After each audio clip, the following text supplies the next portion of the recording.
राजा दिलीप की विस्तृत कथा। बहुत समय पहले अयोध्या नगरी में सूर्यवंश के महान राजा दिलीप राज्य करते थे। उनका राज्य इतना समृद्ध था कि चारों ओर सुख, शांति और खुशहाली फैली हुई थी। खेतों में लहलहाती फसलें थीं, नदियां स्वच्छ बहती थीं और प्रजा अपने राजा की प्रशंसा करते नहीं थकती थी। राजा दिलीप केवल शक्तिशाली ही नहीं, बल्कि अत्यंत दयालु और धर्मात्मा भी थे। वे कभी किसी के साथ अन्याय नहीं करते थे। उनकी सभा में यदि कोई गरीब, दुखी या असहाय व्यक्ति आता, तो वह खाली हाथ नहीं लौटता था। दोस्तों, एक वीडियो बनाने के लिए बहुत खोज और मेहनत लगती है। आपसे मेरा निवेदन है कि चैनल को सब्सक्राइब करके ऑल नोटिफिकेशन बेल को ऑन कर लें, जिससे हमारा हर वीडियो आपको सबसे पहले मिले। राजा दिलीप की उनकी पत्नी रानी सुदक्षिणा भी बहुत गुणवान और पतिव्रता थीं। राजा और रानी एक दूसरे से बहुत प्रेम करते थे। महल में किसी चीज की कमी नहीं थी, लेकिन फिर भी दोनों के मन में एक गहरा दुख था। उनकी कोई संतान नहीं थी। राजा दिलीप और रानी सुदक्षिणा का दुख। रात के समय जब पूरा महल दीपकों से जगमगाता, तब भी राजा दिलीप के मन में अंधेरा छाया रहता। एक दिन रानी सुदक्षिणा ने उदास होकर कहा, स्वामी, राज्य में सब कुछ है, लेकिन हमारी बात इस वंश को आगे बढ़ाने वाला कोई नहीं है। राजा ने गहरी सांस ली। रानी, यही चिंता मुझे भी हर समय सताती है। धीरे धीरे ये चिंता बढ़ती गई। अंत में राजा ने निश्चय किया कि वे अपने कुलगुरु वशिष्ठ के आश्रम जाकर समाधान पूछेंगे। अगले ही दिन राजा और रानी साधारण वस्त्र पहनकर वन की ओर निकल पड़े। कई नदियां और जंगल पार करने के बाद वे ऋषि वशिष्ठ के आश्रम पहुंचे। आश्रम का वातावरण अत्यंत शांत था। पक्षियों का मधुर स्वर गूंज रहा था। ऋषि मुनि यज्ञ और तपस्या में लीन थे। राजा दिलीप ने झुककर प्रणाम किया। गुरुदेव, आपकी कृपा से हमारे राज्य में सब कुछ सुखमय है, लेकिन हम संतान सुख से वंचित हैं। कृपया इसका कारण बताइए। ऋषि वशिष्ठ ने आंखें बंद कर ध्यान लगाया। कुछ देर बाद उन्होंने गंभीर स्वर में कहा, राजन, एक बार स्वर्ग से लौटते समय आपने दिव्य गाय कामधेनु को प्रणाम नहीं किया था।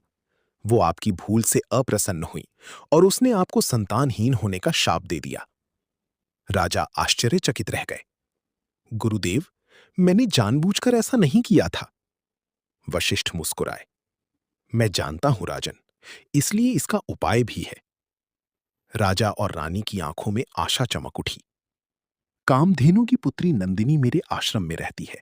यदि आप पूरी श्रद्धा से उसकी सेवा करेंगे, तो आपको तेजस्वी पुत्र की प्राप्ति होगी। राजा ने तुरंत कहा, गुरुदेव, हम ये सेवा पूरे मन से करेंगे।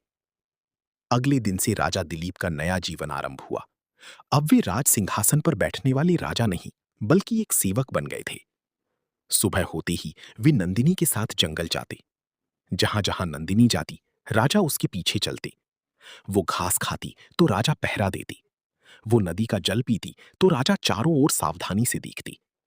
यदि कोई कांटा उसके रास्ते में होता तो राजा उसे हटाती।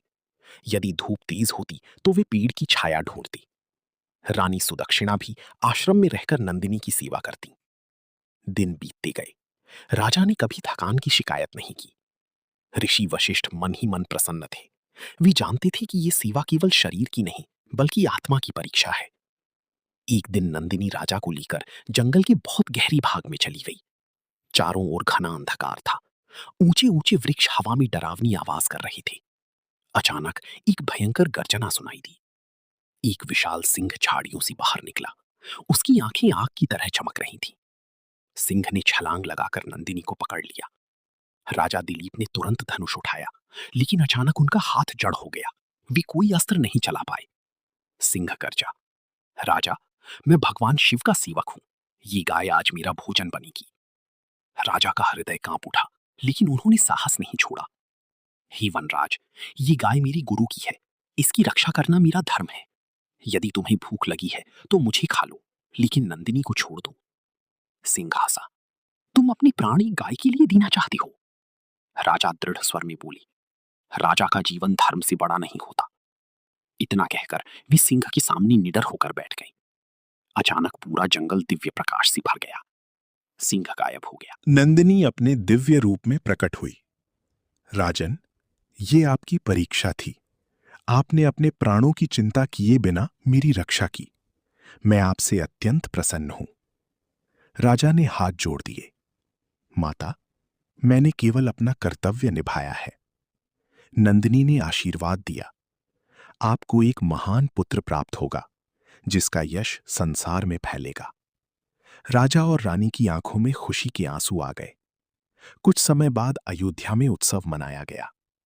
रानी सुदक्षिणा ने एक तेजस्वी पुत्र को जन्म दिया। उस बालक का नाम रखा गया रघु।